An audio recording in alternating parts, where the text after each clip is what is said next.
Et tout le monde, bienvenue dans votre My Ninja Academy. Aujourd'hui, nous allons voir Naruto utiliser la moitié de son âme pour ramener Kurama. Si vous souhaitez en voir plus sur Naruto sur notre chaîne, laissez vos pouces en l'air et abonnez-vous pour rejoindre notre Ninja Academy. Le concept d'âme dans l'univers de Naruto est assez mystérieux, beaucoup de jutsu existants dans Naruto ont des interactions avec les âmes, ce qui permet de ramener les gens à la vie s'ils remplissent toutes les conditions. Naruto et Kurama sont amis depuis longtemps, Naruto est prêt à tout pour ramener Kurama à la vie, quitte à sacrifier une partie de son âme pour atteindre cet objectif. Dans la vidéo d'aujourd'hui, nous allons parler de la possibilité pour Naruto de sacrifier une partie de son âme afin de ramener Kurama à la vie et de la façon dont il pourrait faire cet échange d'âme. Comme maintenant je compte sur votre like, votre inscription si vous n'êtes pas abonné, avec votre commentaire disant ce que vous avez pensé de la vidéo et partagez la vidéo avec des amis pour aider la chaîne. Sans plus attendre, passons à la vidéo. Après la perte de Kurama, Naruto a non seulement perdu son meilleur compagnon, qui était à ses côtés depuis sa naissance, mais il a également perdu une grande partie de son pouvoir qui le rendait spécial. Il est possible que Naruto cherche actuellement à ramener Kurama à la vie de différentes manières,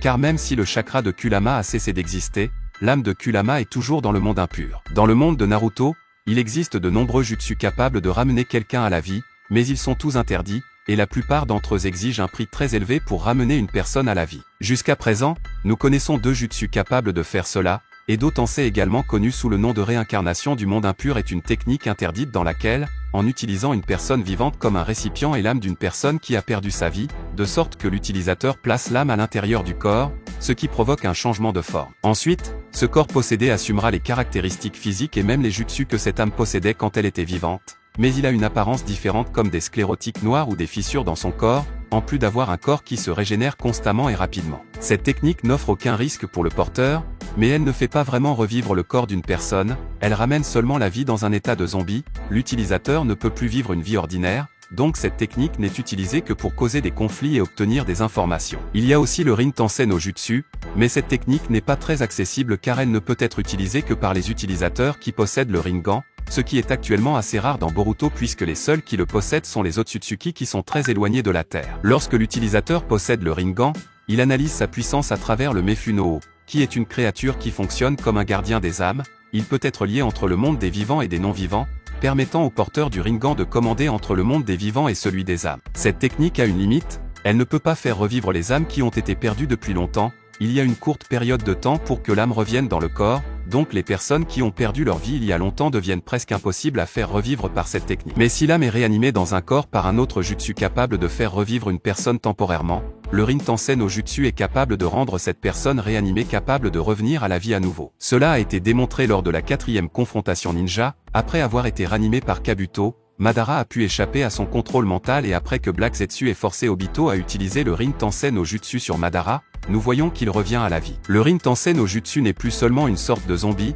c'est un jutsu qui permet de faire revivre une personne, mais il faut que l'utilisateur remplisse ces conditions pour que cette technique soit activée. La technique vise à faire revivre les personnes qui ont perdu la vie, même celles qui n'ont pas nécessairement perdu la vie pour l'utilisateur, il peut faire revivre toute âme qui remplit ces conditions. Mais comme il s'agit d'une technique très puissante, elle a un coût très important pour l'utilisateur, apparemment elle nécessite une énorme quantité de chakra, car Conan a craint le pire pour Nagato lorsqu'il l'a utilisé après avoir dépensé auparavant beaucoup de chakra. Après avoir utilisé cette technique, Nagato était très affaibli et ses cheveux sont passés du rouge au blanc à cause de la surexploitation de son chakra. Cette technique a non seulement absorbé beaucoup de chakra de Nagato mais aussi une partie de sa vitalité. Lorsqu'Obito a utilisé cette technique lors de l'affrontement avec les ninjas, nous voyons qu'il n'a pas trop souffert des effets de cette technique car il avait encore une quantité considérable de chakra dans son corps, mais il est devenu inconscient et a presque perdu la vie. Il y a donc une possibilité que l'utilisateur puisse utiliser cette technique sans trop de conséquences sur son corps, permettant à l'utilisateur de rester en vie après l'avoir utilisé. Mais il est nécessaire que l'utilisateur ait encore une grande quantité de chakra pour l'utiliser, car s'il essaie d'utiliser cette technique sans avoir assez de chakra, sa vitalité est aspirée pour que cette technique fonctionne. Comme nous pouvons le voir, ces deux techniques de réanimation ont un certain lien avec l'âme. L'âme est nécessaire pour que la personne revienne à la vie, donc les utilisateurs de ces techniques de réanimation ont un jutsu qui leur permet en quelque sorte de prendre les âmes de l'autre monde afin qu'ils puissent les utiliser dans un autre corps. Il existe une autre technique avec un pouvoir caché qui peut également servir à faire revivre quelqu'un, cependant cette fonctionnalité n'a pas encore été démontrée. Comme nous le savons, Naruto étant un Uzumaki, il a la capacité d'utiliser les jutsu et les techniques puissantes que son clan possédait. Les Uzumaki étaient des experts en techniques de scellement, beaucoup des techniques qu'ils possédaient avaient la capacité de sceller les âmes, en particulier une de leurs techniques appelée Shikifujin, elle permettait à l'utilisateur d'invoquer un Shinigami qui possédait la capacité de manipuler les. Dans les travaux de Naruto, nous avons vu que seuls Minato et Hiruzen pouvaient l'invoquer, mais cette technique appartient au clan Uzumaki, ils avaient un plus grand contrôle, ayant la capacité d'utiliser ce Shinigami d'autres manières. Ce Shinigami a la capacité de sceller les âmes des personnes qu'il peut toucher,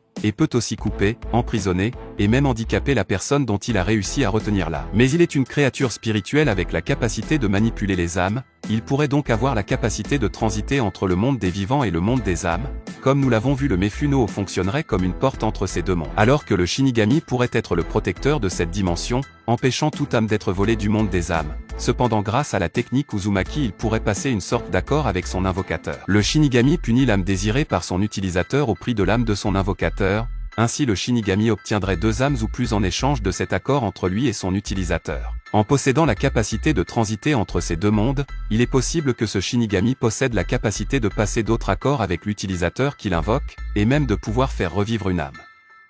Mais pour cela il faut un échange équivalent ou même plus avantageux pour le Shinigami, qui pourrait être l'âme de son invocateur ou une partie de la sienne. Étant un Uzumaki il se peut que Naruto puisse faire un meilleur marché avec le Shinigami. Dans le passé, il est possible que les Uzumaki aient scellé ou emprisonné ce Shinigami afin de le faire obéir, pour cette raison, il est possible que Naruto soit un Uzumaki et qu'il puisse forcer ce Shinigami à faire un marché dans lequel il pourrait faire revivre Kurama. Contrairement aux autres êtres vivants, Kurama est fait de chakra, mais a toujours une âme, donc après qu'elle a perdu sa vie après avoir sacrifié tout son chakra afin que Naruto puisse atteindre le mode Baryon, l'âme de Kurama est allée dans le monde des âmes. La maîtrise Shinigami, qui peut permettre à Kurama de revenir dans le futur par le biais d'une technique interdite qui a la capacité de revivre, la technique Shinigami parce qu'elle appartient au clan Uzumaki seulement quelques personnes ont des informations à son sujet. Minato dans le passé a été en mesure d'apprendre cette technique peut-être Dom Kushina ou un autre membre du clan Uzumaki, peu après Hiruzen a pris cette technique en voyant Minato l'utiliser pour sceller Kurama à l'intérieur Naruto. Ce qui pourrait signifier que cette technique est écrite sur un parchemin et scellée dans la salle de l'Hokage où se trouvent tous les jutsu interdits créés par les membres de Konoha.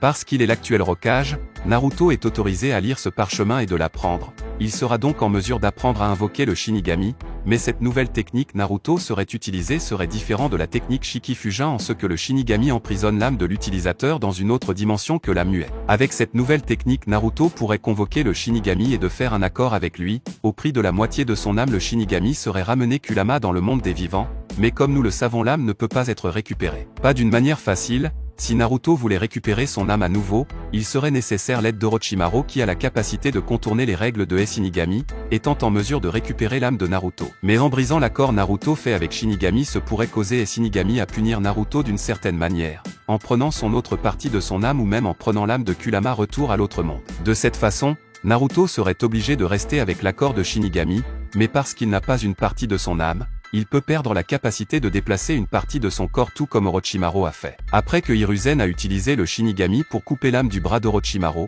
il a perdu la capacité d'utiliser ses bras jusqu'à ce qu'il puisse posséder un autre corps, afin qu'il puisse retrouver les mouvements de son bras. Mais Naruto n'a pas la même capacité et encore moins d'essayer de prendre le corps de quelqu'un d'autre, donc il passerait le reste de sa vie sans être en mesure de déplacer une partie de son corps, mais il aurait de nouveau Kurama à ses côtés. C'est tout, j'espère vraiment que vous avez apprécié la vidéo. Si vous avez des suggestions de vidéos, n'oubliez pas de les commenter ci-dessous, car je les lirai toutes comme je le fais toujours. N'oubliez pas non plus de laisser un like si vous avez aimé la vidéo et n'oubliez pas de vous abonner et de sonner la cloche pour ne rien manquer du contenu de votre académie des ninjas préférés.